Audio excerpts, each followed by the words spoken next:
In 1983, my father wrote an essay he included in his book Salvation and Godly Rule. The essay was entitled Political Saviors, and it was about the triumphal entry of Jesus into Jerusalem that we commemorate on Palm Sunday. It has always amazed me how the images of flannel graphs and Sunday school literature are still vivid in my memory.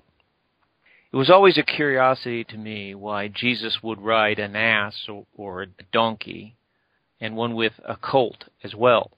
It just did not seem very lordly.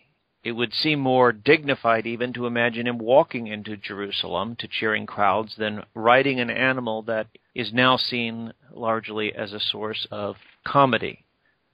My father's article made the point that such incongruity was intentional. Horses are expensive animals to keep. In the ancient world, they were used almost exclusively for war. Only soldiers or nobles rode horses. They represented power and strength. A military or royal detail, even one of small size, made quite an impression with the noise of the horses' hooves and the sound of armor and leather.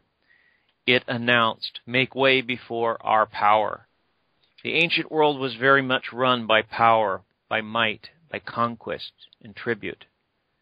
The only peace sought was the peace of victory and the enemy's submission. The ancient empires spoke of salvation. They spoke of ushering in new eras of prosperity and safety for the good of all men. Their means to this end involved total authority, total control, total coercion, and this is what the military might represented. Men had no rights in these systems.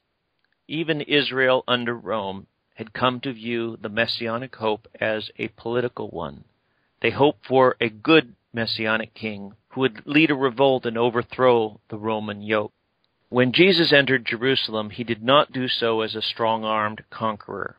He was the King of kings and Lord of lords. We could say also that he was the King of all earthly kings and the Lord of all earthly lords. But Jesus did not enter Jerusalem on a war horse. He entered Jerusalem on an ass, a donkey, which was a work animal.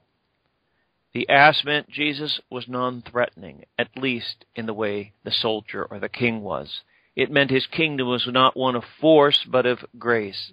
It meant also that Jesus was of humble origins, a man of sorrows and acquainted with grief, Isaiah describes him. Moreover, this humble picture was emphasized by the creature's colt trotting alongside. Those who cheered Jesus knew he was a miracle worker. They saw the fulfillment of Zechariah 9:9 in what Jesus did. But their hope was in a political king and in a military victory. The palms they waved were symbols of Palestine.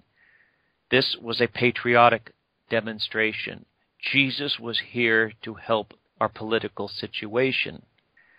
Political salvation means the lordship of men and the limitation of liberty and the distortion of justice when the needs of the state require it.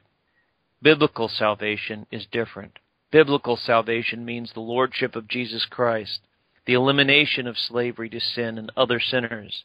It's about the recreation of the new man in the image of God. The dominion of Jesus Christ is not to exploit man, but to enlarge man in terms of his created purpose. The marching of kings and their armies has meant the loss of many millions of lives throughout history.